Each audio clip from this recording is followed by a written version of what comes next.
O Por Cima da Zebra está de volta.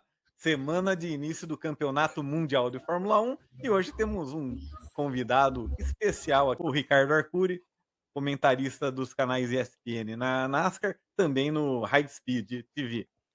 Bom dia, boa tarde, boa noite. Seja bem-vindo, meu amigo. Lincoln, Ávalo, Rafa, Jaca, todo mundo que tá aqui do Por Cima da Zebra, obrigado pelo convite. Fala um bocadinho de Fórmula 1, né? Que essa temporada aí, tudo mudando, é um conceito que a maior parte dos especialistas e até da opinião pública ainda não entendeu. E que isso precisa ser comentado de certa forma. A gente vai tentar explicar um pouco, é complexo, mas é importante explicar, porque todo mundo torceu o nariz em 2014 e foi o sucesso que foi. 2026 promete ser a mesma coisa, entendo eu. Bom, boa noite, curte, compartilha aí, manda pro amigo, manda pro inimigo. Se não gostar da gente, você manda pro inimigo, né? E se gostar da gente, você manda pro amigo. Então manda para todo mundo, certo? Bom, o Ricardo tá aí com a gente aí, a gente vai falar um pouco dele também, para quem não conhece. E, bom, vamos lá, Ávalos, fala aí, dá um oi pra rapaziada. Bom dia, boa tarde, boa noite, pessoal. Obrigado aí mais uma vez por estar prestigiando o nosso canal. Aproveitar o início aí do nosso bate-papo. A gente aí, ainda bem, agradece a audiência de todo mundo. A gente está chegando aí nos milhares de visualização. Então, aproveitar esse início aí da nossa gravação para pedir para vocês, deixem um like aí, não custa nada, é de graça, é rapidinho, né? A gente vê aí milhares de visualizações, mas a gente acaba tendo pouco like. Então, não custa nada, dê uma força aí para a gente, que dessa maneira que a gente vai conseguir disseminar aí nosso trabalho, nossa brincadeira aqui, uma brincadeira organizada, né? Uma baguncinha organizada. Bom, seja bem-vindo, Arcuri, um prazer falar com você. Tá? Aproveitar o gancho aí para falar que estou muito feliz que nós temos um amigo em comum. Um abraço aí para o grande Thiago Raposo, acho que é uma das pessoas que foram precursores aí nesse vício que é falar sobre Fórmula 1, sobre automobilismo, né, NASCAR, enfim, o Raposo foi um dos bravadores aí que meteu as caras e a gente lá no G sempre acreditou que ele ia longe e ele foi. E legal saber que você conhece ele. Bom, é um prazer estar com você, vamos ver se a gente consegue aí falar um pouco de groselha aí para você puxar a nossa orelha e a gente está aqui para aprender muito com você, tá? Uma honra estar falando com você e te receber. Obrigado, groselha é minha especialidade, essa passagem, né? Vai lá, Rafa. Isso aí, queria dar boa noite, bom dia, boa tarde, depende do horário que o pessoal está assistindo, a todos, né? E a espera acabou, estamos em semana de GP, né? Crise de abstinência, a tremedeira vai acabar, então o coração de todo mundo está acelerado, ainda mais com essa mudança de regulamento, que é uma mudança gigantesca. Ninguém sabe muito o que vai acontecer, quem que de fato vai andar na frente, quem vai andar atrás, quem está escondendo o jogo, né? Quem está forte, quem está fraco. Temos o Bortoleto aí numa equipe forte, né? Uma equipe de nome, Audi, que sempre onde se meteu se deu muito bem. E a presença do Ricardo, prazer estar com você, só engrandece aí o nosso humilde podcast. Então vamos bater um papo aí hoje com um cara que realmente entende de corrida, não é a gente que só conta mentira, né? E vamos lá. Fala um pouquinho de coisa legal também. Bom, o Ricardo, para quem não conhece, né, ele é engenheiro mecânico formado na FEI, né, Faculdade de Engenharia Industrial, com ênfase em automobilismo, certo, Ricardo? E tem umas experiências aí com processo automotivo, qualidade de sistema de engenharia, com auditor também da ISO 9001, né? Também de sistema SAP, ele manja tudo, certo? O cara foi pegar meu LinkedIn, meu Deus! Ele leu direitinho o currículo. Ô, Jacaré, mostra a tela aí agora, você vai mostrar que você está no LinkedIn agora, olhando. Não tô olhando no LinkedIn, não. Você não decorou tudo isso, pode falar. Cara, eu sou esperto. O pessoal, Ricardo, toda vez que a gente vai fazer uma entrevista com alguém, o cara vem, todo mundo fala a mesma coisa. Fala, pô, esse cara pesquisou minha vida, sabe mais de mim do que eu mesmo, tal. Toda vez que a gente faz uma entrevista, daí depois o pessoal vem e fala assim, pô, o Jaca fica pesquisando os outros. Eu sou esperto, né, cara? Fez a lição de casa, né, Jaca? Pelo menos pra saber quem é o Jaca cara. é stalker. Imagina que eu vou chegar Arcuri, falar, não sei nem quem é. Não, ele Cuidado com na os minha engenheiros, viu? faculdade, na faculdade você precisava de 5 para passar, ele passou com 8,5, fácil. Viu, Arthur? Cuidado com os Ô, Ricardo, engenheiros, viu? só Esse pra daí você é saber, colega seu. eu sou engenheiro mecânico, né? Só que eu não sou da parte do automobilismo, né? Eu faço máquinas e ferramentas para as indústrias, né? Então, se você precisar de virar um carro de ponta cabeça, é comigo, né? Mas para fazer o carro andar já é com você, entendeu? Então, Muito bom. e engenheiro sempre dá um jeitinho, né, cara? Então você vai numa reunião, você dá aquela lida antes, assim, fala, agora eu consigo bater um papo sobre esse assunto. Então é mais ou menos por aí. Mesmo, tá? Mas eu dei uma pesquisada, né? Mas assim, o Ricardo não é só isso, né? Não é só engenheiro, só especialista em SAP, ele não pensa só em produção de automóveis, né? Depois ele mergulhou para o mundo do automobilismo mesmo, na competição, daí passou a comentar sobre competição, comentar sobre automobilismo, e também entrou nos bastidores, ajudando alguns pilotos aí dentro dos boxes, né? Então ele vai contar um pouco da história dele para a gente também disso aí, né? É isso mesmo, Ricardo? Ou o seu LinkedIn está errado? Não, o LinkedIn tá errado, não. Não, vamos lá. Ele falou que é engenheiro automotivo, engenheiro mecânico automotivo formado pela FEI. Eu tenho um curso em engenharia de corridas, tá? Então, eu tive alguns melhores especialistas do assunto no Brasil para me ensinar a pedir telemetria. Não que eu já não soubesse, mas meu conhecimento de telemetria foi aprofundado, fazer setup, trabalhar isso com os pilotos. E eu até uma coisa que eu critico muito quando a gente vê o Tsunoda xingando, cala a boca, não sei o que, pro engenheiro. Cara, é o único cara que tá lá aguentando, ouvindo ele xingar um monte de coisa, dando suporte para ele. Isso é uma coisa que tem que ter sinergia. Veja o Verstappen e o Giampiero, veja o Bono e o Lewis Hamilton. São ótimos exemplos de engenheiros e pilotos que sabem conversar bem. E não é só o piloto que chega lá, pilota, faz chover no seco, faz secar no molhado e ganha a corrida. Não. Tem um cara aqui com ele que ajuda ele. E até eu sempre falo, a função do engenheiro na corrida, o engenheiro-chefe, é ajudar o piloto a fazer a corrida no menor tempo possível, entendeu? Eficiência, maximizar a eficiência. Então, esse trabalho é muito importante. E eu tento trazer isso para a transmissão também. Mas ele já falou, ó, já fui árbitro de futebol americano, até ano passado eu era, 12 anos apitando, já falei, faz também. Eu faço perícia judicial automotiva com o meu sócio Marcelo Martim. Então, eu tenho outros trabalhos que, inclusive, foi uma coisa que eu aproveitei da pandemia para poder começar, entendeu? Muito Arcuri, como que começou, Arcuri, essa paixão pelo automobilismo, assim? O Jacaré vai falar que foi por conta do opalão do seu pai que estava caindo aos pedaços. Mas vamos lá, conta pra gente como que começou. Isso também está no LinkedIn? Não, isso não tá no LinkedIn, cara, que já que eu tô ficando com medo. Tô ficando com medo. Eu investiguei o Orkut dele. Eu vi as fotos com 12 anos dele, 12 Ricardo, anos que era. Ricardo, o Ricardo falou pra gente o seguinte, ó. A gente vai bater o papo, mas não pode falar que é negócio de tirar o chapéu. A gente pode fazer, essa é a sua vida, Ricardo. Entendeu? Você está na corrida oficial, bicho!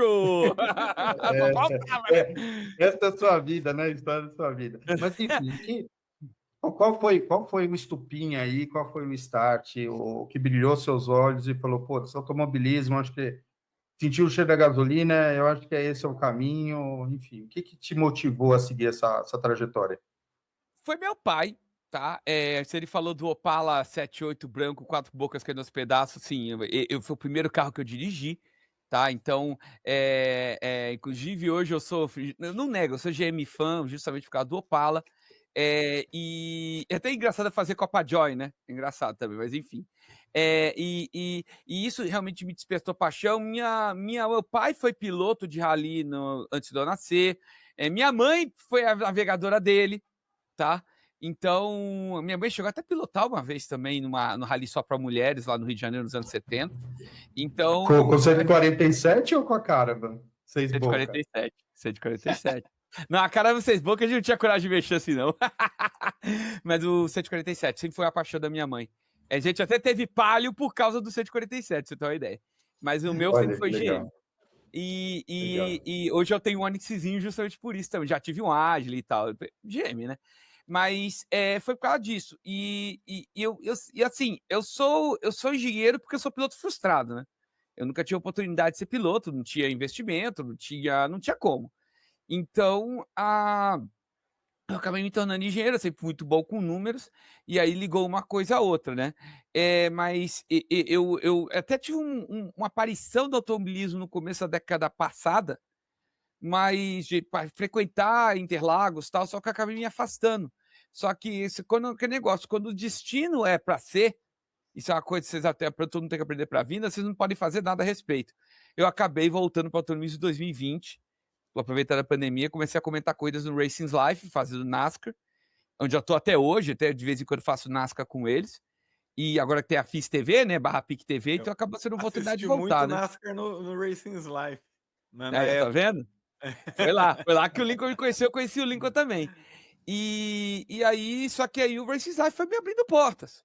Aí virou porta High Speed, me abriu porta pro Virtual Challenge, agora é FilmBC, fiz campeonato da Stock, a Stock, né? Ano passado eu era comentarista da Stock.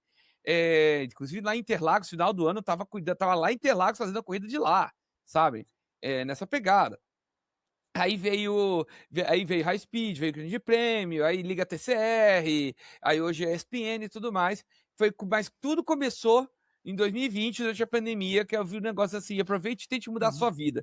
Minha vida naquela época era completamente desagradável para mim. E eu tentei fazer disso, dessas limões, uma limonada, e virou uma bela de um mousse de limão, vai. Uma torta de limão daquelas boas. Pô, que legal, cara. E deixa eu falar uma coisa para você. O que você tá achando dessa mudança agora dos regulamentos da Fórmula 1, que mudou tudo, o carro ficou menor, ficou mais curtinho, e o motor agora 66, né? Tá com metade a combustão. Bateria, combustão. O que você achou disso? Vamos lá. Primeiro, detalhe importante, ele não ficou meio a meio. Ele hoje tá 55-45 por combustão e deve chegar a 60-40, tá? Porque o combustão vai ter desenvolvimento. Sempre que vai ter um ganho aqui, um ganho ali, enquanto o elétrico está preso em 350 kW. Então, isso deve virar 60-40, acho que. E agora, ontem foi o último dia de homologação dos motores do ano. Então, o pessoal deve ganhar alguma potência daqui até lá. Por isso que eu tô apostando em 600 cavalos, 600 e poucos cavalos o motor a combustão, tá? Eu já estava meio que esperando isso.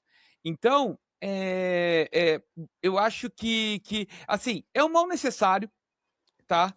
Porque eu não estou falando de eletrificação, eu estou falando de hibridização, tá? Eletrificação sempre tive minhas reservas de eletrificação, eu sempre fui muito claro a respeito, eu posso falar disso depois, mas eu falo de hibridização, e a hibridização vai ser o que vai estar nos nossos carros a combustão nos próximos 30, 40 anos. Sim, tá? Com certeza. Então, a Fórmula 1 está indo para um lado híbrido, lógico, um pouco mais ênfase no elétrico e precisa, tá? Sim. Mas híbrido. É uma mudança necessária, dolorosa, mas se vocês parem pensar que 2014 era uma mudança, eu acho que até um pouco mais dolorosa que essa, e tivemos carro pegando fogo na pré-temporada, e no final foi tudo muito bem, enquanto hoje, até que a pré-temporada foi tranquila, exceto para Aston Martin, venhamos.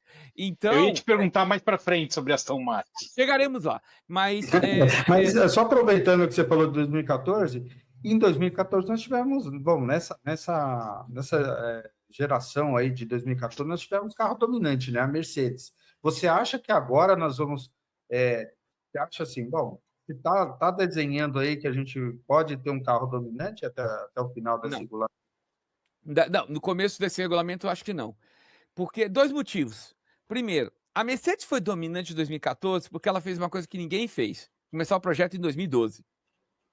Tá? Primeiro grande erro de todo mundo. A Mercedes, meio de 2012, já estava botando motor para dinamômetro. E o pessoal teve gente que em 2013 não tinha nem começado. Então, começo, né? Janeiro. Então, a Mercedes, ela foi na antecipação. Todo mundo aprendeu a lição, ou quase todo mundo.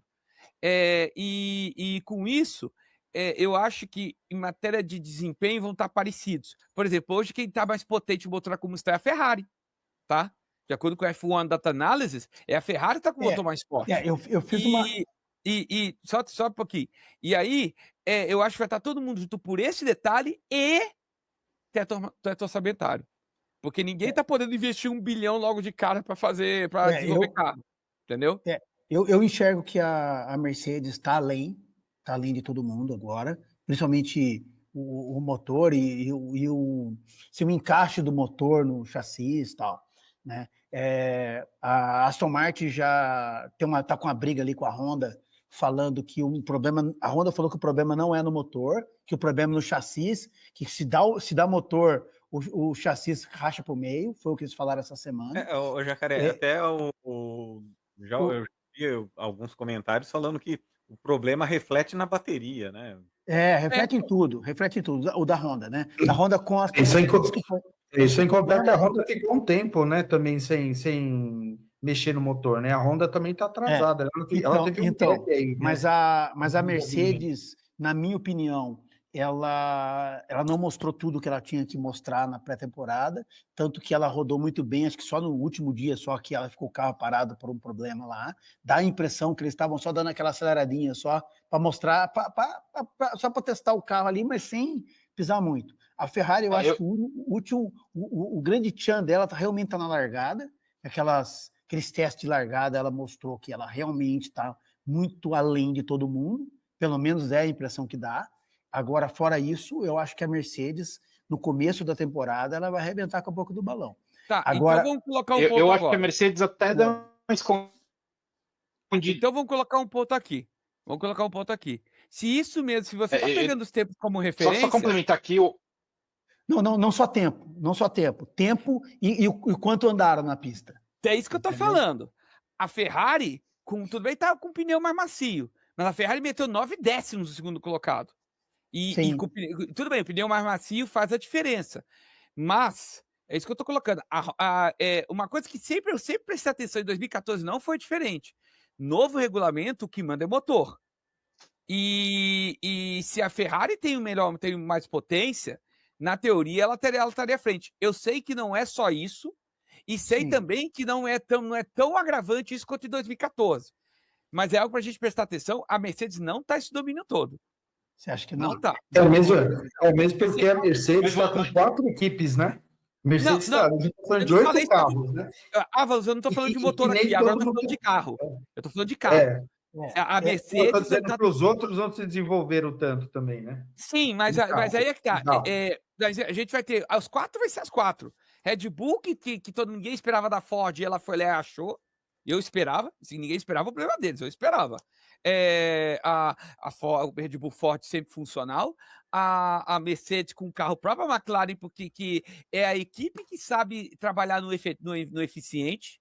Isso é sempre importante colocar. E a Ferrari que tá achando alguma coisa. Agora, se a Ferrari vai conseguir transformar isso em vitórias, é um outro problema que tem a ver com gestão. Tá? Eu tô falando de carro. A Ferrari gestão tem um e dinâmica gigante. de corrida, né? Então, a Ferrari tem um problema gigante de gestão e ela começa a fazer aqueles jogo de equipe que ela faz. Não, quero isso na frente. Ela acaba atrapalhando o meio de campo ao invés de ajudar, né? Porque ela ao invés de falar, deixa os caras correrem, ela começa a fazer um monte de politicagem dentro da coisa e atrapalha, a corrida. Sofrendo na arquibancada lá no setor G. Bem feito, ninguém mandou.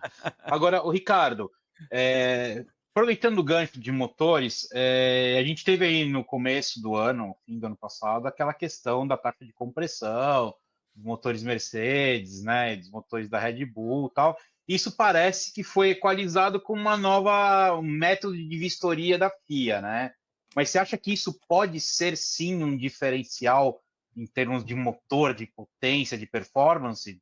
Vamos lá. Eu vou explicar para os amigos que estão acompanhando o que se trata, tá?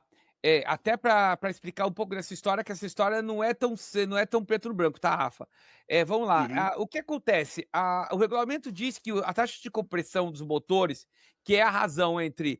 Aqui tem um pistão, certo? É a razão desse volume do ponto morto inferior sobre o volume do ponto morto superior, forma uma razão, uma proporção. e isso é a taxa de compressão. Ela mudou de 18 para 1 para 16 para 1 para essa temporada.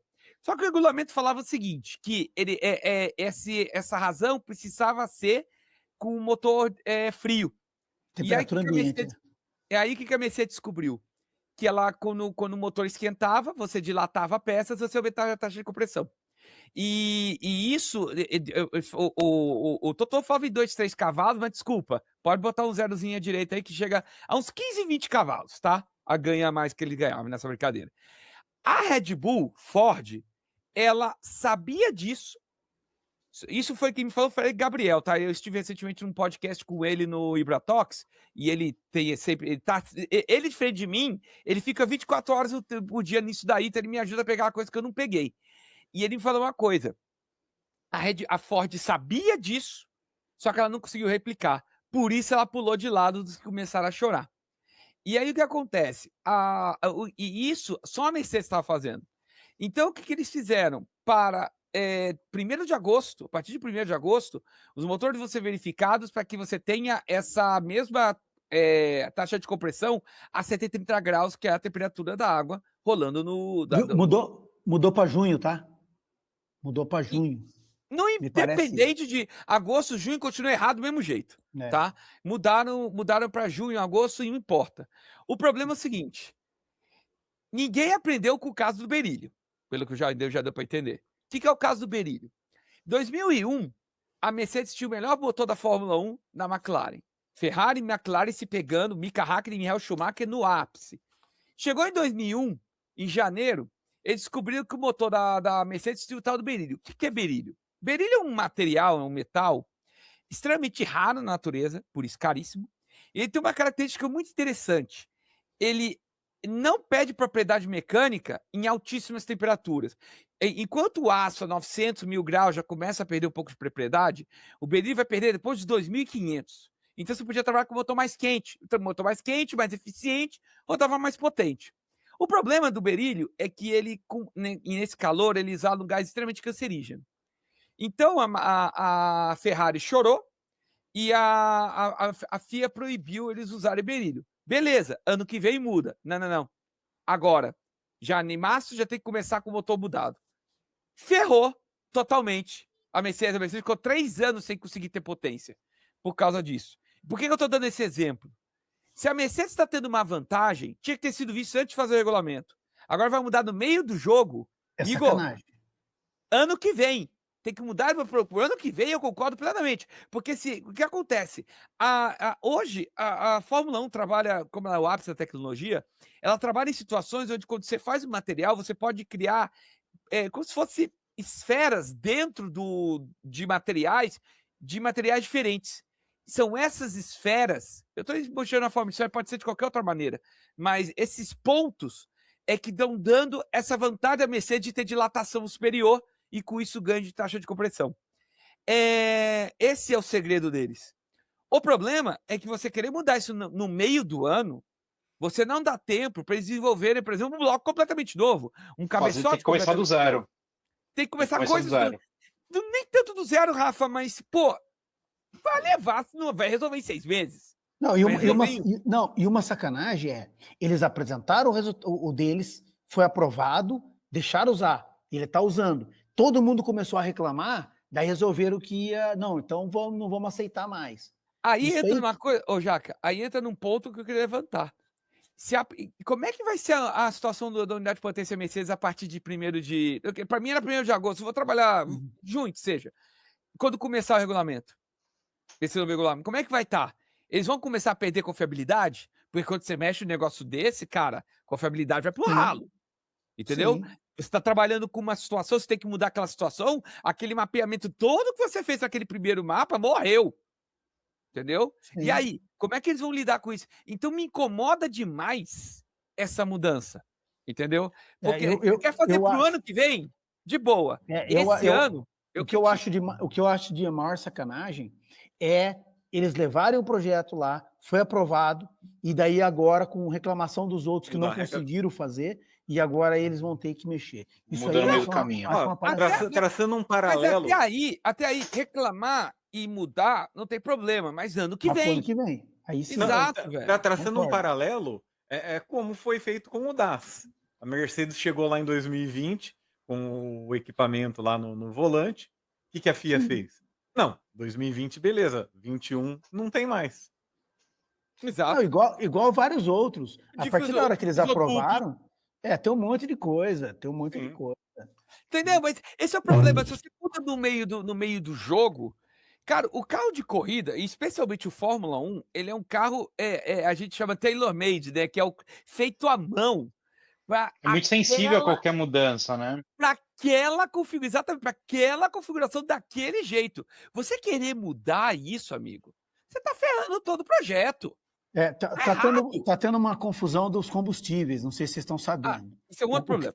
O que acontece? O combustível, o Petronas lá não foi aprovado, pelo menos não sei se foi agora, deve ter sido. Ainda né? não. Ele não tinha sido aprovado, pelo menos até semana passada,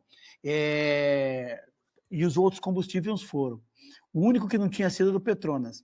A federação, né? Eles têm um combustível para ceder lá para os motores Mercedes. Só que se ele ceder, não vai dar o resultado que dava com o Petronas. Entendeu? Exato. Isso aí já pode acontecer dele não funcionar, não rodar igual. Isso é um exemplo de que qualquer detalhinho, não é só colocar gasolina, coloquei gasolina batizada do outro posto, é muito pior do que isso. Eu vou dar um bom exemplo. Vocês lembram o que aconteceu em 2023 na Fórmula 1? Botaram 10% de álcool na gasolina? Você viu o que aconteceu com os motores Ferrari? Não, foram 5 quebras em 8 etapas. Sim. Tá? Qualquer coisinha que você mude no combustível, na hora, isso vai para o carro de rua, tá? Não estou falando de Fórmula 1, estou falando de carro de rua. Vocês todos têm, vocês estão vendo, todo mundo está aqui na bancada tem. Se você muda a maneira como você conversa e muda a composição do combustível, vai ter que fazer o mapa inteiro. E que é teste, bancada, meses, porrada. Não é um negócio que você resolve da outra por dia. Tem uma montadora que tem aqui no Brasil, eu não vou falar quem é, mas é uma montadora conhecida e respeitada aqui no Brasil, que no começo da década passada inventou é só injetar gasolina no álcool, é tudo ciclo-Otto e tá tudo bem. Quando fez o motor 1.4, era fraco pra cacete e tinha potência e tinha consumo 2.0. Entendeu? Por quê? Porque subestimou a ideia da mistura. Eu estou explicando, e eles só se resolveram 2 anos depois. Porque aí que eles resolveram trabalhar com a engenharia no Brasil. Porque todo mundo fazia no Brasil, eles queriam fazer lá fora, lá na casinha deles. Grave erro. Por que eu estou explicando isso? Porque isso que o Jaca falou é importante trazer, porque é o seguinte: a Mercedes trabalhou com aquele combustível Petronas, que tem aquela composição. E lembrando que como são combustíveis sintéticos, você tem que ter, eles falam o seguinte, você tem que ter um determinado poder calorífico que é parecido com a da gasolina. Chuchu. Agora, a maneira como você vai atingir esse poder calorífico, cada um faz o seu. E esse cada um faz o seu vai mudar, pode mudar octanagem, pode mudar, como eu chamo, dispersão da chama, pode mudar uma série de coisas que pode causar problemas no carro, inclusive pré-detonação, perda de potência, confiabilidade no dedo do pé. Cara, se isso acontecer com a Mercedes, tô achando que se brincar vai dar Ferrari, tá? Exatamente. Olha, seria bom, hein? Seria bom. Agora um detalhe interessante na Ferrari. O turbo da Ferrari ele é menor do que os outros. É isso que está dando um diferencial para a largada. Porque o turbo maior, até ele encher e poder dar o resultado na largada, tá todo mundo acelerando demais, colocando um giro alto, para poder. A largada vai ser bem mais barulhenta do que era o ano passado, porque para poder dar giro e encher a turbina. E a Ferrari, com a turbina menor, ela consegue ter uma arrancada mais rápida. Basicamente é isso que vai acontecer. Né? Aproveitando essa questão da largada, Ricardo, a gente viu nos testes lá no Bahrein uma certa dificuldade dos carros ali na hora de fazer a largada. Em alguns ensaios ali, alguns ficaram parados, então... Outros deram uma engasopada, né? Até a Austrália? Olha, a primeira largada realmente foi alarmante, a segunda eu já achei perfeitamente normal, tá? A da quinta-feira. tá? Já Me foi pareceu mais tranquilo. ok. Tudo bem, eles precisam acelerar mais para encher tubo, só que encher tubo, amigo, você enche em 2 segundos, tá? Com o motor o motor é solto, né? Sem estar engatado, já encheu, já está circulando. Eu acho que é mais uma questão de saber lidar com o controle de largada. Porque eu acho que o que nisso que ninguém esperava é que na hora que eles fossem fazer a largada, antigamente, eu não sei até onde eles estão podendo usar o motor elétrico, porque na teoria era para estar sendo uma largada mais rápida do que era anterior, porque agora Sim, você tem um motor do 5 triplo da elétrico. potência. Só que E torque instantâneo, né? toque instantâneo. Triplo do toque instantâneo. Triplo da teoria, mas vocês já entenderam mais ou menos a ideia. O problema é que não sei por que ele não está sendo usado. E se eles estão saindo só com o motor elétrico, o motor a combustão, aí você tem 2 problemas. Primeiro que otimizar esse controle de largada, e isso agora é um trabalho que eles vão ficar da equipe, porque lá na fábrica, quebrando cabeça, mexendo em mapa, para tentar achar o ponto ideal. E segunda coisa, diferentemente daquela época, que nós tínhamos 900 cavalos de potência nos motores, hoje nós temos 600, tá?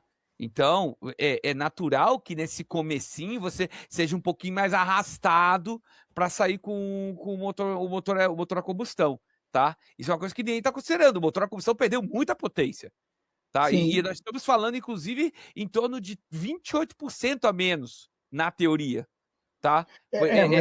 Mas vai melhorar durante o ano que eles vão fazendo Durante o melhorias ano, nisso não. aí, né? Ano que vem. Ano que vem. Porque você não pode. É isso que eu falei. O Ah, motor é tá homologado dia certo. 1º de março. Ele só pode ser mexido numa questão de.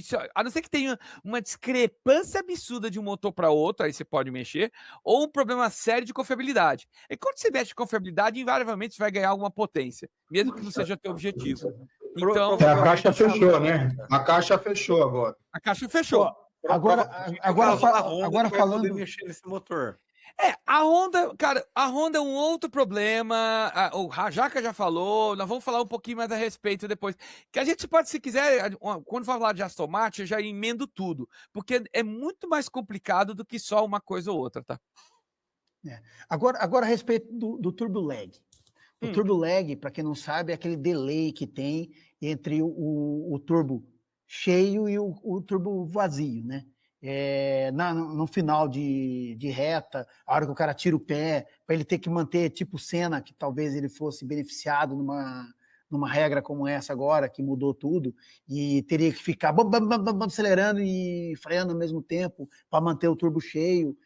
O que você acha disso aí? O que você acha que vai ser o resultado disso? Você acha que vai ter gente dando navalhada ali, saindo sem final o começo de reta, né, saída de curva, perdendo potência porque não conseguiu encher o turbo? Ou você acha que isso vai dar só no começo que vai dar diferença? Cara, olha, vamos lá. Primeiro que até explicando, o turbo lag é causado pela inércia do ar que está dentro do caracol. Você tem o ar passando lá dentro, quando você mexe, você tem que fazer esse ar se mexer, essa força para se mexer. Imagina que ao invés de ar fosse água, você empurrando lá um monte de arcurinho, empurrando, não ia fazer maior força. Isso causa o turbo lag, tá? Então,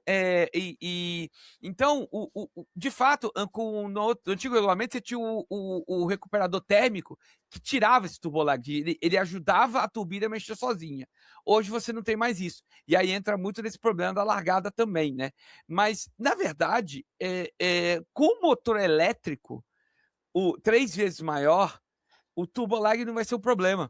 Porque é como se você tivesse uns carinha te empurrando com o elétrico, Então, fazendo o tubo. Não é o tubo enchendo que tá empurrando o carro, é o carro empurrando que tá enchendo o tubo, entendeu? Desde que o camarada consiga fazer a reduzida e a freada do jeito certo, né? Porque agora com o MGUK lá, ele tem que fazer a reduzida e a freada, certo? Para ele poder encher o motor, carregar o motor, né? Até aí não mudou nada do que acontecia antes. Você continua normal. O que o Verstappen descobriu que foi a descoberta do século, na verdade, foi a coisa mais simples do mundo, foi que ele jogando mais marchas para baixo, ele estava rodando mais o motor, e o motor girando está carregando a eletricidade. tá? Mas que é uma das maneiras, não é só a recuperação cinética dos freios, tá? É importante explicar isso para todo mundo, que também a roda traseira girando cinética também... da roda e térmica do freio, né, no caso. Né? Não, cinética do freio. Térmica é só do gás exaustão. Escapamento. E freio é cinético, porque você não está pegando calor dali. Você está aproveitando a energia mecânica da freada. É que o calor... O atrito, né? Isso. É o atrito. O calor vai se tornar não a energia temperatura. elétrica. Mas é porque o atrito gera calor que gera energia elétrica. Mas é o atrito que está causando, não é aquilo não é o térmico. O térmico é o exaustão que não tem mais, tá? Então, e aí entra o ponto. Se você tem um motor elétrico te empurrando, você está enchendo o turbo naturalmente. Então, até aí tudo bem, não é um problema. O problema que o pessoal está falando e analisando telemetria foi explicado, eles estão acelerando um pouco depois. Mas aí tem um motivo, chamado bateria. Que agora você tem uma bateria 3 vezes maior, tá? Você tem uma bateria maior. Aí para explicar isso, eu vou fazer uma pergunta para vocês. O que pesa mais? 1 tonelada de chumbo ou 1 tonelada de algodão? Tonelada. Uma coisa. É a mesma coisa. Do volume. Exato. Por que eu tô brincando, eu fiz essa brincadeira? Por causa do volume do carro. O carro tem um balanço e esse volume mexe no balanço. É a inércia do carro mexendo no balanço. Por isso que tá, às vezes, tão difícil de sair com o carro. Tem esse problema também. Ele tá mais curtinho, ele vai ser melhor andando em Mônaco, mas ele vai perder por curva de alta. Por exemplo, o Alonso estava reclamando. Eu fazia isso aqui a 220, estou fazendo 200. É claro, meu filho, se tá com entre eixo menor, você esperava o quê? Você tá com a bateria maior, você esperava o quê? Então, entre eixo mais curto, ele fica mais arisco, ele fica melhor de curva, mas pior de curva de curva. Não, ele alta. fica melhor, ele fica mais acessível em curva de baixa, mas em curva de alta ele sofre. Sim, normal. Quanto mais curto, mais arisco ele é e melhor para a curva de baixa. Legal. E vamos lá, Aston Martin. Vamos falar um pouco dela. Tô curioso aí para ver o que você tem. Alonso que é pé frio mesmo? A Honda não gosta do Alonso? O Newey perdeu a mão? O que pode estar acontecendo? Cara, eu acho que a Aston Martin está sofrendo de todos os lados. E não é um só culpado, não é todo mundo é culpado. Vamos lá. O Gary Anderson falou... Vamos começar com o Honda, tá? Gary Anderson falou uma coisa quando nos últimos anos de Jordan, ele teve que lidar com a Mugen Honda. E ele fala... E no começo de 97, a Jordan começou muito lenta. E ele tinha em torno de 50 cavalos a menos que a concorrência. E ele teve que fazer viagens para Sakura, onde está a fábrica de motores, para ver qual que era o problema.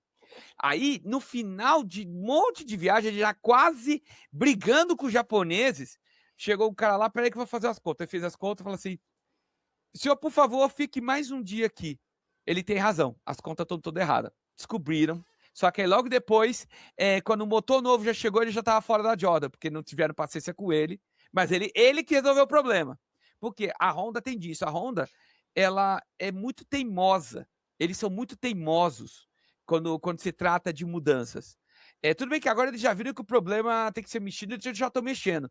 Mas até eles verem, eles terem certeza que tem, eles não mexeram a palha. E isso leva tempo. Isso leva muito. Eles são conservadores, né? Eles são muito conservadores. São muito conservadores. Aí, a cabeça do japonês, aí é cultural também, né? Mas a Toyota não é assim. A Toyota, na teoria, não é assim. É a Honda. Isso é coisa de Honda, tá? Tanto que quando a Honda acerta, vide Red Bull. Não tem pra ninguém. Se eles não são melhores, eles estão entre os melhores. Mas até eles reconhecerem que estão errados, é dor de cabeça, discussão e tempo perdido. E dinheiro. Por tabela. Aproveitando. Isso é Honda. Calma, deixa eu terminar. Isso é Honda. Vamos falar de equipe, porque agora temos um outro problema. Vocês repararam que a Aston Martin ano passado mudou 3 vezes de team principal? Saiu do Mike Crack, botaram o Adrian Newey, que eu xinguei cada botão do Lawrence Stroll por isso. Daqui a pouco eu explico por quê. Para botar o Andy Cowell. Aí sim um cara competente para isso. Quando eu costumo falar que o trabalho de team principal costuma levar 1 ano para ser visto. Não adianta nada o cara sentar hoje e amanhã você querer criticar o trabalho dele. Você está sendo injusto e leviano. Então tem que esperar 1 ano. Às vezes, quando o trabalho é muito bom ou muito ruim, ele aparece em 6 meses. Mas normalmente eu sempre espero 1 ano. Porque no ano seguinte é quando as coisas que ele implementou vão estar realmente sendo aplicadas no carro de Fórmula 1. Vide Ayao Komatsu. É um bom exemplo disso. Bom, por que eu estou falando isso? Se você muda 3 vezes no ano, lá dentro a coisa não está certa. Aí me bota um Adrian Newey, que eu tenho um enorme respeito, inclusive essa camisa era a camisa dele na Red Bull, tá? Enorme respeito pelo ele, um aerodinamicista de marca maior, que descobriu algumas das maiores invenções da história da Fórmula 1, só que ele sempre foi um cara, Patrick Hedman da Lembranças, que era um cara que só sabia fazer carros quando você tinha um engenheiro generalista trabalhando com ele, consertando as cagadas que ele fazia e refinando as coisas que ele acertava. Tem dessa, tá? Na Martin ele fez uma série dessas. Na Williams ele ia fazer também, se não foi. E ele só funcionou graças a Patrick Head. Então, o Newey tem dessas. E ele é um cara aerodinamicista, um engenheiro aeronáutico. Ele não tem ideia nenhuma de gestão. Ele não sabe gerir nada. Ele sabe como projetar as coisas, mandar para os caras implementar e testar. E isso ele sabe fazer de melhor. E ele é maravilhoso nisso. Ele aprendeu muito com o Patrick Head em gerir o carro. Mas ele sabe fazer isso, não uma equipe. Então, a Aston Martin entrou numa bagunça por causa desses 2 meses de Newey. Que já devia estar o Andy Cowell, que já devia ser no trabalho o carro desse ano. Aí me faz um negócio que me chamou muita atenção e me deixou muito alarmado. Se você está tendo... O problema que foi falado, o que está acontecendo é o seguinte, o motor entrou no carro, instalaram o motor no carro, o motor vira mais que máquina de lavar desregulada, começou a quebrar um monte de peça porque entrou em ressonância com a frequência natural do carro. A frequência natural, explicando o conceito, quando você tem um conceito de vibrações, você tem picos de vibração, de frequência, de limites de vibração. A frequência natural tende a vibração ao infinito. Ou seja, você nunca pode fazer um motor vibrar na frequência natural do carro. Então, quando você fizer o carro, você não pode ter que garantir que não tem a frequência natural do motor. Eles não verificaram isso no projeto. Por isso que quando entrou lá, começou a vibrar loucamente e quebrar um monte de peça. Aí você entra com um motor novo, que um sistema elétrico que é extremamente delicado, não vou dizer delicado, mas você tem que trabalhar bem ali no detalhe, no funcionamento macio, certo? E você entra nessa situação, um carro que não foi testado, um motor que pelo que eu entendi, ficou muito tempo em banco de prova, mas antes de entrar no carro foi em cima da hora. Aí isso mostra todo o problema que eu acabei de explicar. Eu já dei background de um lado e de outro, e provavelmente de 2 lados que não estão se falando tanto que deveriam.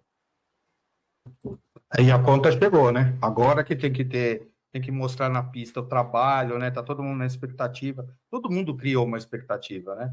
E agora a conta chegou. Eu criei essa expectativa. E o Adrian Newey foi para a Aston a peso de ouro, né? Ele virou, inclusive, acionista da Aston. Eu elenquei algumas coisas que eu acho que são problemas, né? Uma é ter só um carro com motor Honda, que daí eles não têm quilometragem suficiente para poder ter um feedback e melhorar o desenvolvimento ou melhorar alguma coisa de acerto, que você não tem quilometragem suficiente, né? E o motor está instável e não está nada confiável, né? E também a conexão de motor com chassi, eles não acertaram a mão, isso aí é fato, né? A vibração que está dando também ali, que até a bateria está dando problema por causa de vibração, né? Atrasado para caramba o desenvolvimento, né? Que eles não conseguiram colocar rodar a quilometragem que tinha que rodar. Então, eu acho que o chassi dá para ver que não está validado igual os outros estão. Então, realmente dá a impressão que eles vão estar lá no fundo do grid, né? Eu não acredito que... Eu acho... Eles já estão falando de largar, de fazer o quali, largarem, fazer 3 voltas e abandonarem. Eu vi uma notícia hoje sobre isso. Isso. Eu acho que o Alonso, quando ele fez aquele comentário que se o carro estivesse ruim, ele ia continuar, e se o carro fosse bom, ele iria sair, eu acho que ali foi meio sarcástico, já prevendo que ele ia continuar mais um tempo na Aston Martin, viu? Tá faltando ele falar assim, esse motor de Fórmula 2 aí. O GP2, Alonso tá tá pagando com tudo F2. por 2008, essa que é a verdade. E falando de Alonso, né, e de pilotos, agora para um outro lado aí, né, a gente tem muitas novidades nos carros, né? O ano passado foi um ano recheado aí de novidades também em termos de piloto, vieram muitos moleques bons, né? Molecada que chegou aí boa, inclusive o nosso Bortoleto. O que você espera aí dessa turma para esse ano, Ricardo? Você acha que você enxerga alguém que pode se destacar, alguém que tá melhor do que os outros, pelo que você observou aí na pré-temporada? Qual que é o teu sentimento com relação a isso? Bom, vamos lá. Lembrando que ano passado foi talvez a maior silly season da história da Fórmula 1 e o fato do Lewis Hamilton querer sair da equipe em fevereiro só tornou a coisa ainda mais intensa, né? Fiquei muito surpreso com o Hadjar, tá? Acho que, da minha opinião, dos 6, ele é o mais maduro. Ele chegou mais maduro, apesar daquele problema logo na Austrália, ele teve um ano muito coeso. Lógico, vai sofrer. Não sei até onde a Red Bull agora tem um carro amigável a outros tipos de pilotagem, a não ser o do Verstappen. E não estou falando que eles façam pensando no Verstappen, mas que não vale a pena fazer isso. Mas que eles tinham uma filosofia de um carro extremamente arisco, que só o Verstappen conseguia tirar tempo. E por isso que todos os outros tomavam na cabeça. Vamos ver se agora, como mudança de regulamento, eles têm um carro um pouco mais amistoso a respeito. E se isso acontecer, o Hadjar pode sim mostrar resultado. O Kimi Antonelli é um baita do prospecto, mas eu ainda achava ano passado que ele tinha que ter tido mais um ano de Fórmula 2. Meio cru, né? Ele veio cru. Ele é bom, o menino é bom, mas mostrou que é melhor que eu imaginava, mas tá cru. Tá? Precisava. É que lá na Mercedes, cara, você vê, quem viu Drive to Survive um pouquinho já viu. O George Russell é o irmão mais velho dele, o Toto Wolff é o papai dele na Fórmula 1, é família total blindando o menino. Uhum. Então, ele tá muito confortável nesse sentido de não ter, por exemplo, um Briatore em cima, como o tadinho do Jack Dougherty, não merecia aquilo.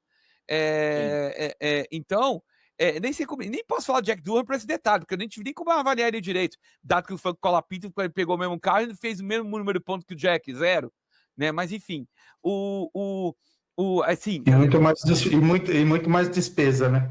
Mas tem um patrocinador, vai ter um patrocinador de quem peso, paga as contas. Né? Pois é. Já dei meu cutucado, já dei meu veneno, posso continuar.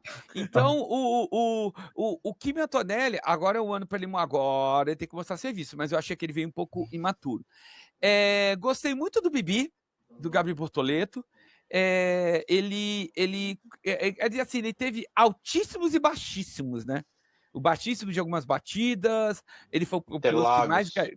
Interlagos, por exemplo, foi uma delas. Mas aí eu acho que ali Interlagos, ele foi erro mesmo, ele agiu na chuva como deveria ter agido no seco, né? E é isso que ele foi muito afoito, né? Interlagos, ele foi muito afoito. Ele quis ganhar a corrida na primeira volta. Não, no seco ele teria feito aquela curva. Só que ele fez um molhado, aí deu errado. Mas assim, ele é um menino bom, a Audi tá apostando nele, a Audi tirou ele da McLaren para isso, então tá apostando nele, tanto que a McLaren queria ele pro lugar ou do Lando ou do Oscar, tá? Pra você ter uma ideia como é que tá a coisa do Bibi, tá? Então é um ano para ele agora mostrar serviço, o ano que ele podia errar, ele errou, agora ele não pode mais errar, tem que mostrar serviço, tem que andar lá juntinho do Nico, como já estava andando no passado, agora andar um pouquinho melhor, tal. Errar menos, né? Errar menos, mas isso agora é aquele negócio. Segundo ano é um carro mais... Agora é maturidade, né? Agora ele tá mais maduro.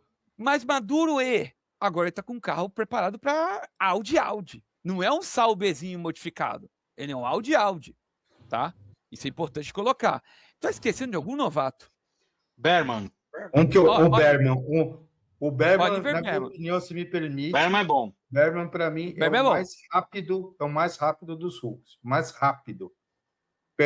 Ainda mais pelo equipamento dele. Andando, o que ele fez com o Haas, como você falou, o Hadjar eu concordo, na minha humilde opinião, que ele é um mais consistente. Eu acho que ele vai conseguir tirar mais aí, rendimento do Red Bull, como você falou, né, do que os anteriores, os parceiros anteriores do Verstappen. Mas eu acho que o Berman, ele fez bastante coisa com o equipamento que ele tinha. Eu acho que de ser mais rápido hoje, para mim, é o Kimi. Mas eu concordo que o Berman é rápido. Ele tá ali em cima, ótimo piloto, de forma alguma. Inclusive, se o Hamilton ou o Charlinho vão embora, é ele que entra. Não é a Rafa Câmara. É ele que entra. Tá? Talvez o Câmara. Ele é Academia Ferrari, né? Ele é Academia Ferrari. Isso, aí o Câmara iria para Haas, Pra tá? Haas, Mas pra Haas. tem que ter a chance de acontecer. Tá? Isso é importante. E a Haas dizer. está aproveitando da Honda, a Toyotinha tá chegando, né? É o que estão falando, né? Que isso seria, na verdade, um ensaio para a Toyota adquirir a equipe. O Gene Haas, ele assim, ele é aquele cara que assim, ele não quer vender a equipe, mas se trazer um caminhão de dinheiro para ele não vai dizer não. Ele não se apega muito, né? A Fórmula 1 negócio, tem, né? a Fórmula 1 tem alta hoje, né? Então, se o cara vender agora, o cara ganha uma grana boa, né? Exato. Aproveitar assim, a cotação na bolsa. Aproveitar a cotação na bolsa. E outra coisa, ele sabe do meandro. Quem não sabe, ele é dono de uma equipe na NASCAR, tá?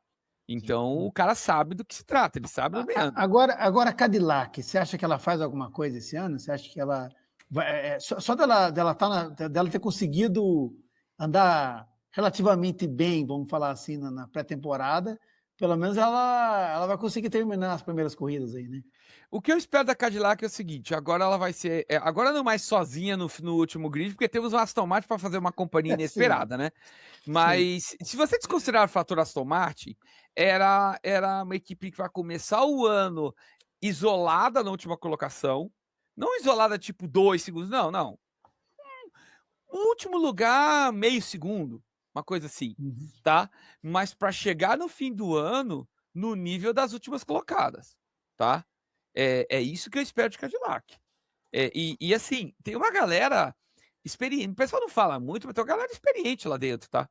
E não estou falando só de Bottas e de Pérez, que, diga-se de passagem, é uma pena que quebraram as pernas do Drogovic, e diga-se de passagem, tem o Fontes.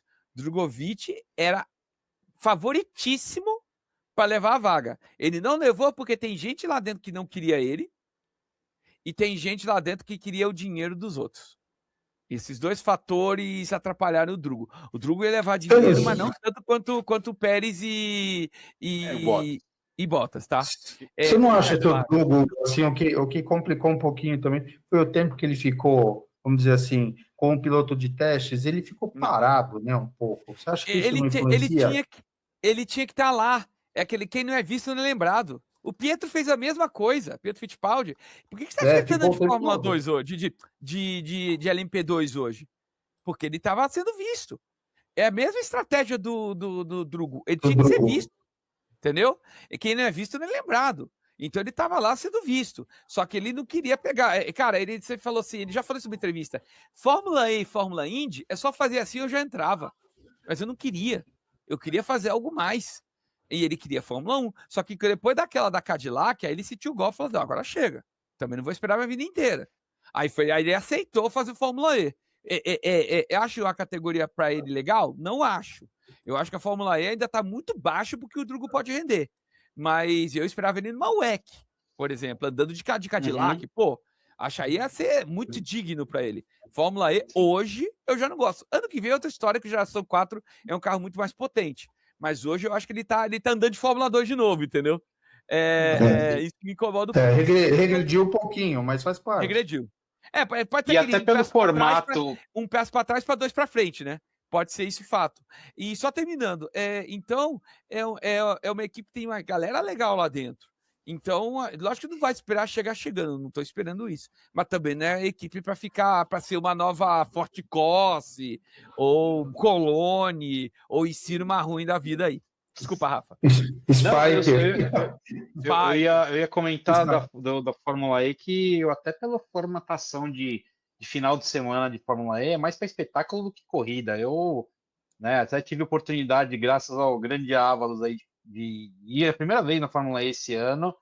E, cara, eu achei bacana, tal, mas é muito espetáculo, né? Em termos de corrida mesmo, de racing, não me empolgou tanto. Né? Para quem tá em casa vendo a corrida, não é ruim. É que realmente eu estive na primeira Fórmula E no Brasil. A experiência Fórmula E me deixou bem decepcionado. Bem decepcionado, porque eu nunca mais voltei. Na verdade, eu não voltei porque sempre tava batendo com a Copa Truck, eu tava no High Speed fazendo Copa Truck. Então, esse ano talvez eu consiga ir, entendeu? Porque também talvez pode bater com essa final da TCR. Então, esse problema, a experiência para quem tá lá, eu achei bem bobinha. Mas para quem tá vendo uma corrida, vê uma corrida fora do comum. Entendeu? Eu acho que Attack Mode podia mudar, um monte de coisa podia ser mudado. Mas ninguém pode negar que a corrida não é emocionante, pelo menos. Os carros são rápidos, né? E outra coisa, acelera rápido. vai ser mais rápido. Agora vai ter 600 kW, então vai ser mais rápido ainda. O ponto que eu acho que assim, a Fórmula E precisa existir para desenvolvimento de tecnologias elétricas. Porque o carro elétrico hoje pode não ser aplicável, mas um dia ele vai ser. E aí você já ter um direcionamento da desenvolvimento tecnológico ali é muito importante. Só queria colocar isso. Agora, aproveitando que a gente saiu um pouquinho da esfera Fórmula 1, né, e o Ricardo é um expert em NASCAR, eu lembro que a primeira vez que eu assisti, eu era moleque, eu assisti uma NASCAR na ESPN, aí numa antena satélite, TV por satélite, em Talladega, eu fiquei alucinado. Você vê aquele monte de carro andando naquela velocidade, andando pela parede, porque as curvas em Talladega são super inclinadas, né, são verdadeiros paredões, e, cara, a 300 km por hora um carro daquele tamanho, né? E aí eu queria que você falasse um pouquinho sobre NASCAR, né? É uma categoria que está crescendo em termos de público no Brasil, né? Está sendo bem vista agora, é competição pura, você não sabe quem vai ganhar a corrida até 50 metros antes da linha de chegada. Tem uma baita de uma estratégia ali de draft, de quem empurra quem. O cara às vezes está em primeira, mas ele tem que sair, vai por atrás do pelotão. Eu queria que você falasse um pouquinho do teu métier aí, que é a NASCAR. Cara, você deu um exemplo de um Super Speedway, né? Uma Daytona Talladega, tá? Mas Bristol também é maravilhoso, né? Mas aí é que tá. São ovais completamente diferentes. Sim.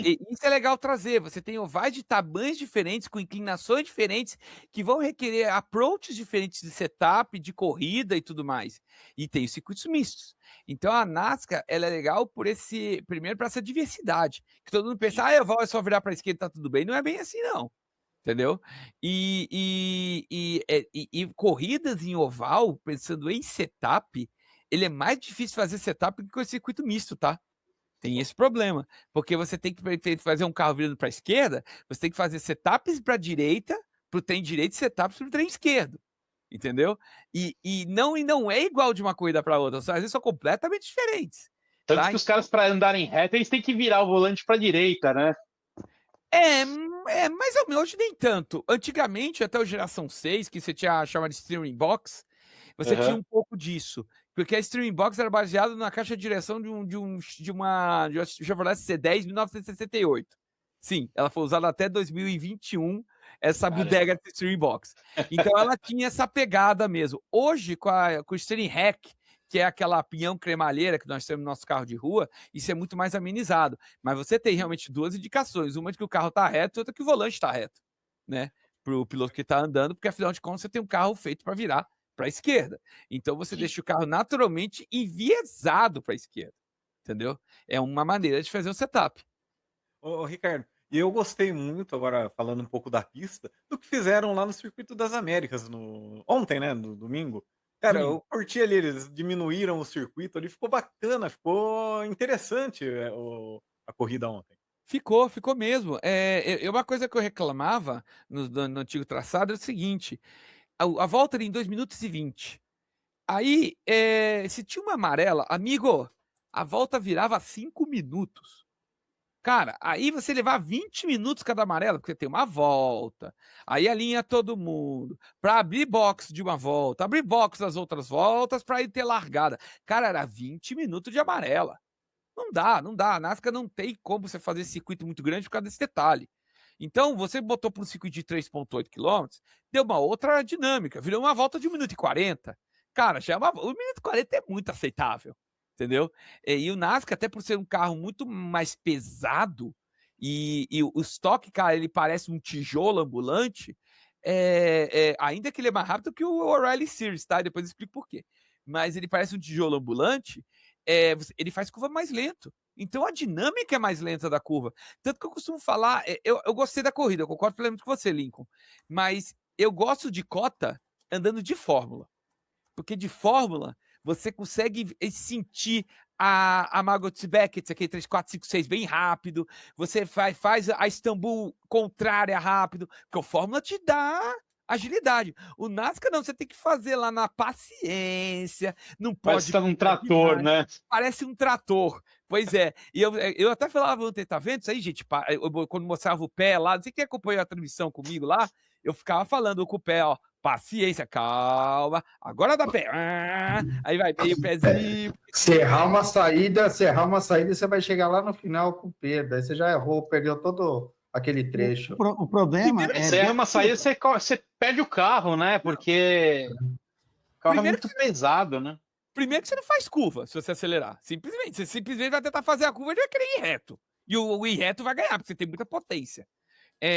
Outra coisa, a primeira vez 750 cavalos com esse carro, né? Já ajudando essa história toda. E aí você ainda por cima vai ter esse negócio do desgaste do pneu, patinada, o pneu tá mais macio. Você acaba sentindo um monte de coisa. Até o Ed Allmendinger falou disso daí. O segredo do Shane Van Gisbergen era esse. Ele saber gerir melhor os pneus que estão cada vez mais macios. A Goodyear faz isso de propósito para deixar o fator estratégia mais poderoso da corrida. E eu, particularmente, como engenheiro estrategista, adoro, né? Mas é por isso, né? Então, tem toda uma pegada própria. O NASCAR, eu diria que ele é um estoque muito próprio.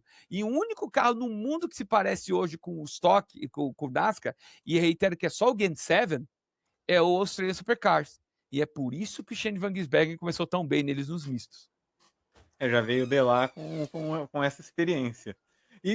Cara, e esse ano, estranho não, diferente, porque a NASCAR com o mesmo vencedor nas 3 primeiras corridas do ano. Nunca aconteceu, né? Nunca aconteceu. E o agravante, né? Porque quando falando dois pilotos venceram, 6 pilotos venceram 2 primeiras do ano. Só que você saía de um super oval para um oval comum. Tyler Reddick saiu de um super oval para um outro super oval, onde o efeito loteria é muito maior do que em outros ovais. Então você ainda teve um vencedor repetido numa situação que talvez nunca mais aconteça, e para de quebra o cara vai e me ganha uma terceira. No misto, dominando. Isso que mais me impressionou. O trabalho que eles fizeram no carro do Tyler Reddick durante a corrida foi magnífico. E eu até expliquei isso. Um abraço ao Marcos Teles, engenheiro brasileiro que trabalha na 2311. Ele trabalha na War Room do carro 67, que não está correndo todas as corridas, do Corey Hine. E ele fala que o trabalho do War Room é o cara que está lá na fábrica. O carro dele tá sentindo isso e isso aqui. Eles começam a fazer um monte de teste lá no computador.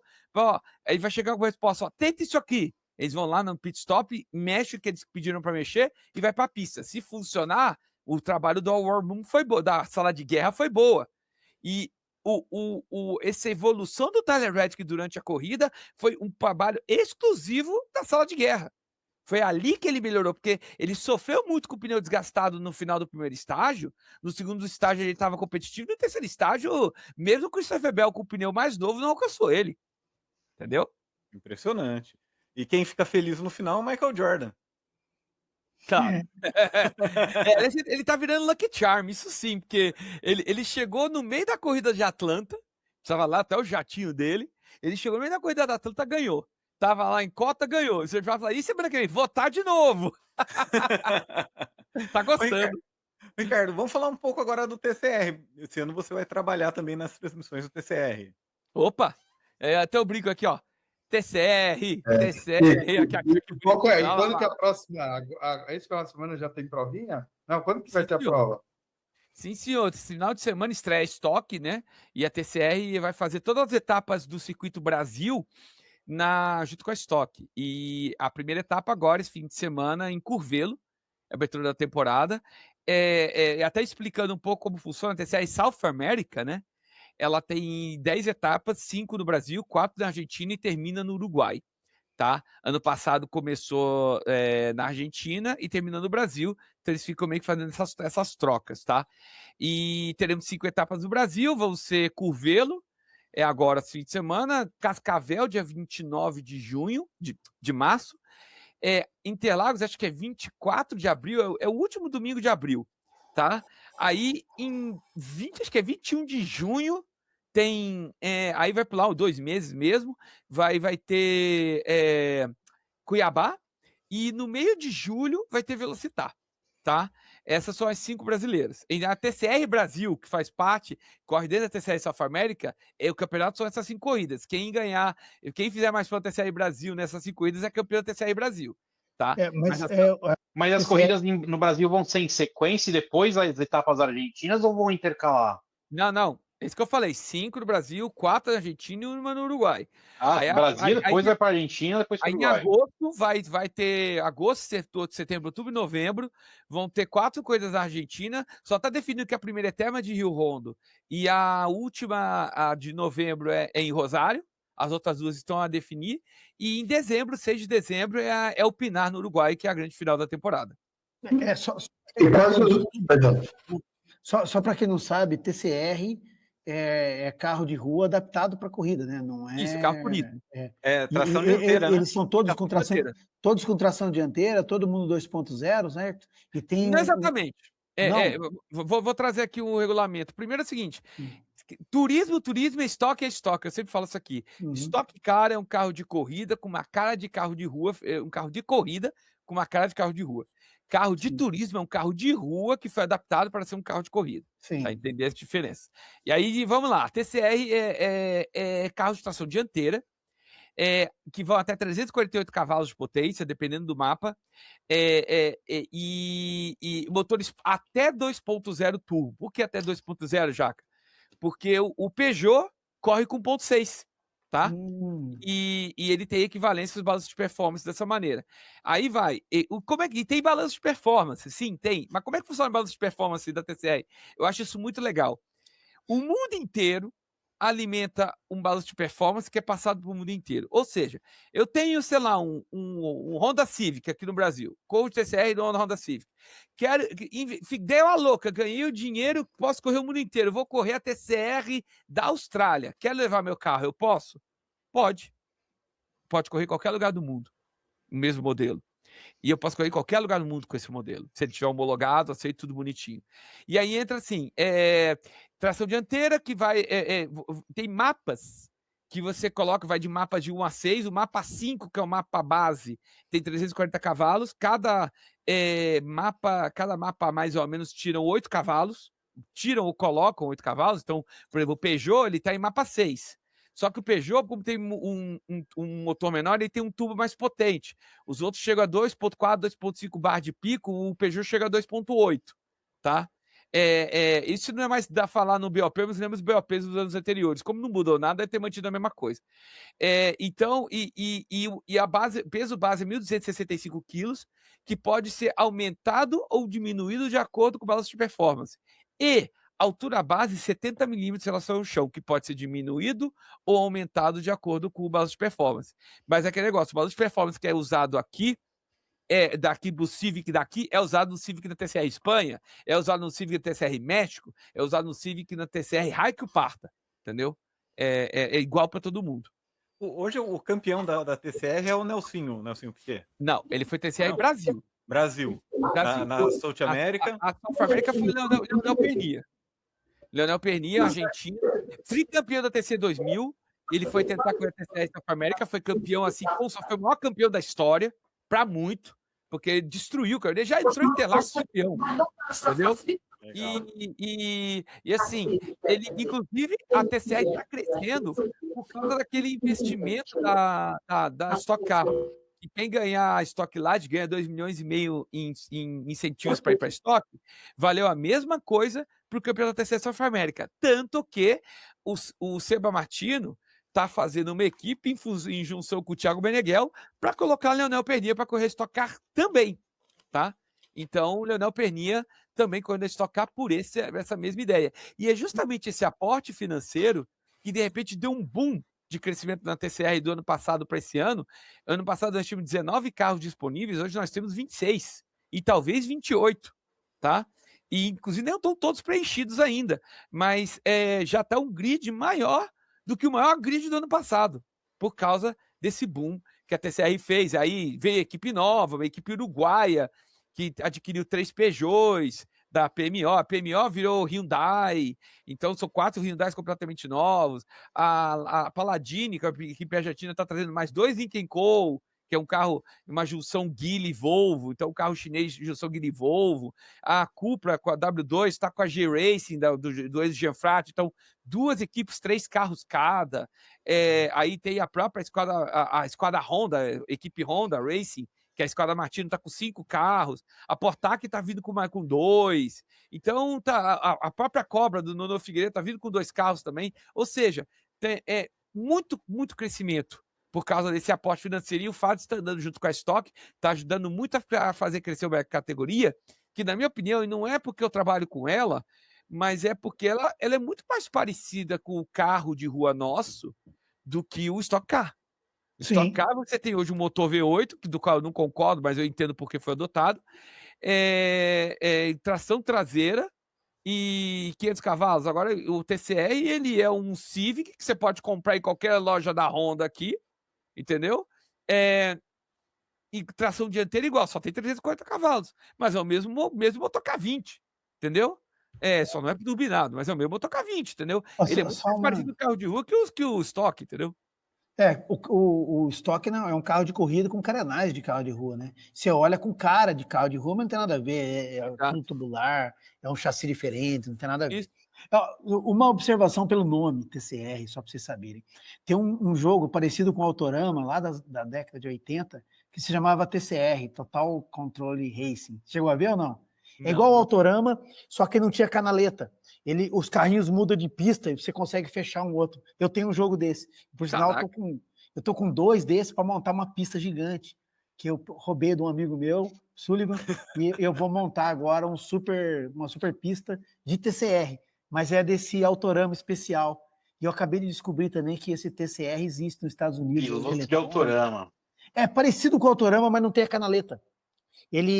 O carrinho você consegue fechar o outro, sabe? É muito legal. Na hora dessa eu mostro para vocês umas filmagens dele. É legal pra caramba. É mais legal que o Autorama. É mais legal que o Autorama. Então, agora a gente vai partir para a parte legal aqui do nosso podcast de diversão. A gente vai partir para o nosso bolão 2026. Dessa vez você não vai poder reclamar, já que está desde o início. Eu não vou ser punido, né? Você não vai ser punido. E hoje, então... Uma observação antes da gente falar aí. O bate-papo foi tão legal aí com o Ricardo, que a gente está 1h13 falando, e daria para ficar 2 ou 3 horas falando aqui, mas vamos ter que parar, né? Senão a gente... Ô, Jaca... É uma pena. Eu sou conhecido de fazer podcasts durarem mais que o normal, tá? Conhecido por isso. Cara, a conversa tá excelente. Se deixar, eu também não paro de falar. Os caras me proíbem de falar. Os caras para de falar. Só você fala. Então, eu tô falando. Desligar o microfone do Jacaré. Só desliga o microfone. Todo mundo quer falar um pouquinho, né? Eu mesmo tinha uma curiosidade que eu queria falar um pouco de WEC, mas enfim, não vai dar. A gente vai ter que marcar uma 2, 3, 4 Velozes e Furiosos. Fazer uma sequência aí de bate-papo. Então, só explicando para o Ricardo o nosso bolão, que é a nossa brincadeira aqui. Então, a gente aposta no pole, primeiro, segundo e terceiro, né? O pódio, e tem a posição da zebra, que é uma posição aleatória e em cada etapa alguém de nós escolhe. Então, na etapa de Melbourne, abertura do Campeonato Mundial, nosso convidado Ricardo vai escolher entre os 22 qual vai ser a posição da zebra. E só para concluir o que o Lincoln falou, explicando ainda para o Ricardo, sabe o que vale no final do ano quem ganhou o podcast? Sabe o que ganha? Absolutamente nada. Não ganha nada. Eu esperava, absolutamente nada. Ele ganha no máximo a gente paga uma cerveja, uma Heineken lá na Fórmula 1. Opa, eu gostei. Ô, Arthur, e lá no setor G, você está convidadíssimo, né? A encontrar com a gente lá, as torcidas P7, a torcida Pisa Fundo e a placa do 100, tá? Somos torcidas co-irmãs lá, todo mundo junto, junto e misturado, como a gente fala. E vou te falar, lá, uma cerveja, se você passou, olhou com a cara de que está com sede, alguém vai te oferecer uma cerveja, e você, como diz o Jacaré, você já virou amigo de infância. Com certeza. Tá? Eu, falar a verdade, dentro da Fórmula 1 eu não vou, mas eu adorei me encontrar com vocês lá fora. Isso com certeza, eu tomaria essa cerveja com o maior prazer do mundo. Faço questão de ir lá para isso, entendeu? Tem o churrasco da fila. Então, nesse caso, tem o churrasco na fila e tem o La Bodega também, né, meu? O problema é que o churrasco da fila começa meio cedo ou meio tarde, né? Depende. Começa a sacar umas 2 horas da manhã. Tudo bem, eu vou lá. É o nosso ponto de... O nosso ponto de encontro lá, Arthur. Na hora que vocês entrarem lá, eu vou embora, uai. Então, nosso QG lá é o restaurante Le Baquete. Um abraço para o nosso amigo Ale, nosso irmão, tá? Que fica ali na frente do antigo acesso do Portão G, tá? Então, é muito fácil de encontrar a gente, ali no nosso QG. As 3 torcidas estão todas ali reunidas do antes e depois. O durante não, porque a gente está lá dentro, né? Mas é o nosso ponto de encontro. Eu vou lá, enquanto vocês lá, fácil. O Ricardo, só para você saber, eu sou o Super Jaca, eu vou lá faz mais de 20 anos e eu vou todo ano com a mesma camisa, uma camisa do Superman. A camisa tá velha, o Álvaro quer rasgar ela, o pessoal quer estragar minha camisa, mas eu vou com a mesma camisa os 3 dias. Entendeu? Todos os anos. Meu Deus. Mas imagina o seu Agora que ele tá vendo onde ele tá se metendo. Vamos pro bolão. Vamos lá. Qual vai ser a zebra, Ricardo? Vocês querem que eu diga a posição e o piloto ou só a posição? Não, só a posição e aí você faz o seu... Se você quiser participar desse primeiro bolão com a gente, vai ser uma honra também. Quiser ver se você pontua, pode falar posição e piloto. Eu só vou fazer essa da posição do piloto, beleza? Beleza. Vai ser 6º lugar e, desculpe o fanismo, Gabriel Bortoleto. Opa, eu acho que é pertinente. Vai lá, Jaca. Você inicia esse ano os palpites para o nosso bolão. Vamos lá. Pole position, Russell. Primeiro lugar, Russell também. O segundo lugar vai ser Leclerc. Terceiro vai ser o Verstappen. E 6º, Hamilton. Vai lá, Rafa. Pegou? Depois os caras me roubam e colocam outra coisa. Quer que eu fale de novo? É auditado isso aí. Tranquilo. O ano passado os caras me roubaram. Tá na planilha, põe a planilha aí. Pole position, eu vou de Verstappen. P1, eu vou de Verstappen também, porque Verstappen é Verstappen. P2, Leclerc. E P3 eu vou de Russell.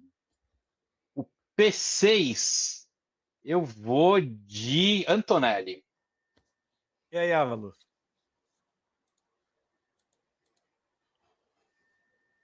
Tá mudo. Difícil, hein? Vamos lá. Bom, pole, eu vou aqui no Antonelli. Vou aqui contra todo mundo, tá? Pensando no motorzinho Mercedes, tá? Bom, corrida. Primeiro eu tô com Hamilton de Ferrari. Tô com Verstappen de segundo. Russell em terceiro. E, bom, em sexto eu tô aqui com numa dúvida que eu acho que vai ser o Rajah. Tô entre o Rajah e o Bortoleto. Mas eu vou de Rajah. Eu, como bom ferrarista e torcendo para que esse ano volte esse título aí que desde 2007 a Ferrari não conquista. Pole position, Charles Leclerc, vitória do Leclerc com Hamilton em segundo e Verstappen em terceiro. Sexta colocação, vou seguir o voto do nosso relator.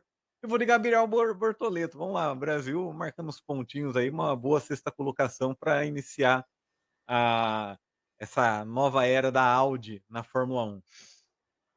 Boa.